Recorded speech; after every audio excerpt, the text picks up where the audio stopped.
What's going on, you guys? Welcome back to another Screw Toy action figure review. And today we'll be looking at the Spider-Man retro card HobGoblin. And I did find this guy at my local Walmart. They had a whole case of the whole retro wave, so I finally completed this wave by picking him up and Ben Riley. So yeah, very excited to review this figure for you guys. So we'll get a quick look at the packaging, and we'll get a quick look at the figure itself. Now, getting a quick look at the packaging, it is your standard Spider-Man retro card packaging. The big Spider-Man logo right here, Spider-Man on top, Marvel Comics. If you're 4 and under, you cannot play with the figure. Very nice window to show the product right here. Very nice illustration of HobGoblin right there. And I wish they would have gave us a head very similar to this one, rather than reusing the same head that we've seen before with HobGoblin. Warning, not to eat any of the accessories, you will choke. On the back, same illustration, same logo, Marvel. A read up on HobGoblin right there, so you want to pause that and read that now. You can do so.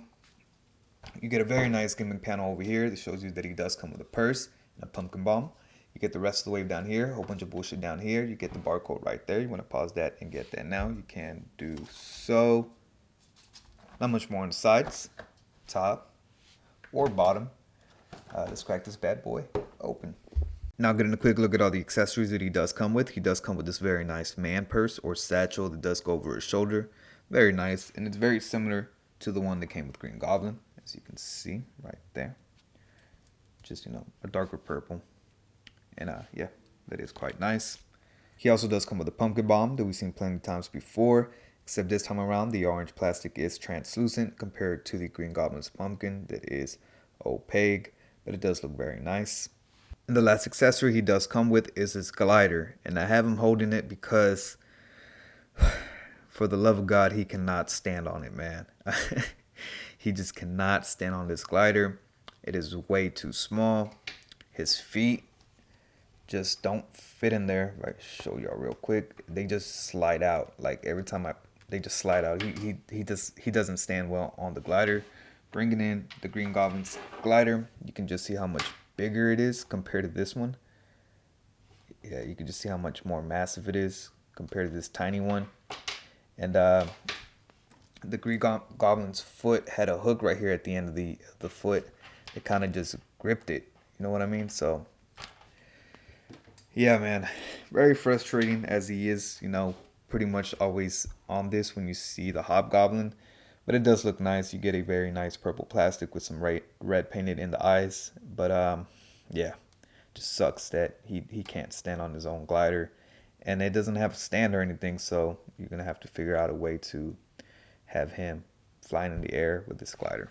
And here's the HobGoblin up close and personal. And I'm going to be 100 with y'all, man. I don't like this figure one bit at all. It's very frustrating, very annoying, not fun to handle. Starting off with the glider, he can't use this glider, man. His feet slide off. They don't fit in there. If I try to show y'all, yeah, they just don't fit in there. These feet are not compatible with these hooks right here. So that's the first irritating part. As he is the HobGoblin, he should be flying on his glider. His foot keeps popping off fairly easy when I'm, trying to pose him around. So that is another irritating thing. He's on the bucket cap mode. I hate this body mode. Don't know why they keep using it, as it's supposed to be phasing out, but I don't know.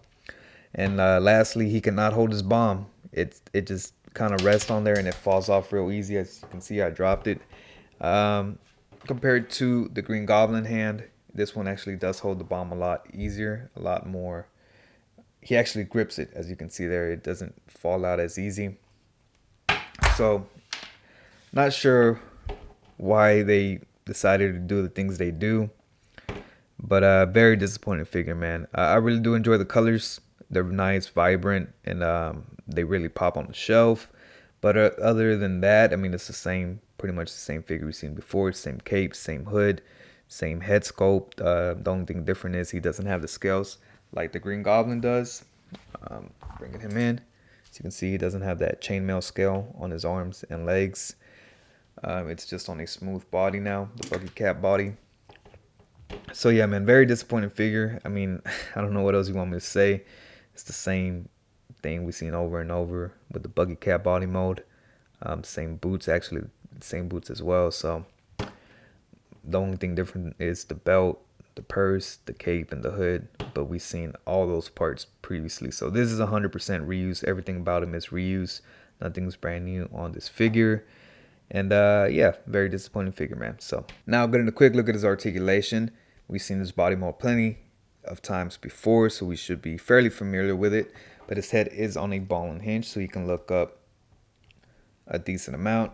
He can not look down very much as that hoodie and cape get in the way. He gets a little bit of head pivot, but not much. His arms are real stiff, so do be careful when you're trying to move those around.